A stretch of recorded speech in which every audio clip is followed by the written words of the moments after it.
6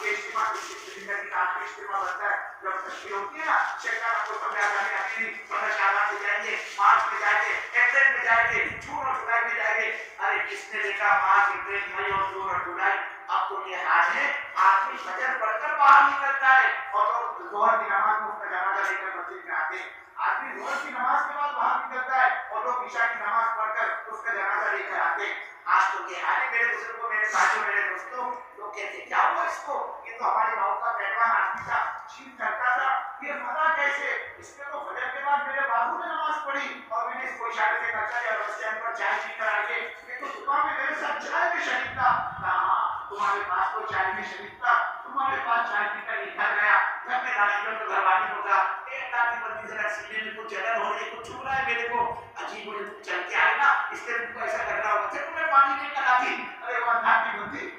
بندی پانی لانے کے لیے اندر گئی اور گلاس لے کر آنے تک پانی لے کر آنے تک اس کی جان نکل چکی تھی اس نے اپنے سر کو کرسی پر ڈال دیا تھا پینے کھانے کو اچھی ہو گیا اب تو یہ حال بن رہا ہے بزرگ کو زندگی کا کوئی بھروسہ نہیں اس لیے آپ یہ نہ سوچو ماں کو ریسٹورینٹ میں جاؤں گا میں تو اجتماع میں آیا میں تو بات سننے کے لیے آیا اگر میں اس طرح سے چلا جاؤں گا میرے گھر والوں کا کیا میری بیوی کا کیا میرے بچوں کا کیا میری دکان کا کیا میرے کارخانے کا کیا جب ساری باتیں شیطان تم کو یاد دلائے تو اس کم وقت ظالم سے پوچھو ارے ظالم اگر میں بغیر ایمان کے چلا گیا دنیا سے میرا کون کیا آپ دوسروں کی دنیا سجانے کے لیے آخرت کو کیوں برباد کرتے جبکہ اللہ نے خود کی جہنم سے بچو اور اپنے بال بچوں کو جہنم سے بچاؤ اس کے لیے بیٹھا ہوا مجمع بھائی یہ نیت کر لے ہم آئے تھے اجتماع میں شرکت کے لیے اللہ نے بات نہیں میں اتاری لیکن مجھے اپنی زندگی بنانی ہے اس کے زندگی کا کوئی بھروسہ نہیں اور نیت تو سارے مسئلہ 4 مہینے کی کرے لیکن اتنا کو دے دو میرے بزرگوں میرے بھائیوں میرے دوستوں کہ انشاءاللہ یہ چلنے کے لیے 40 دن کے لیے اللہ کے راستے میں نکلنے کو تیار ہے میرے بزرگوں اللہ تمہاری جانوں میں مالوں میں کاروبار میں ہاتھ میں اولاد میں سب میں برکت عطا فرمائے آپ ذرا گھروں میں فرمائے 40 دن نقد کون تیار ہے اللہ کے راستے کھڑے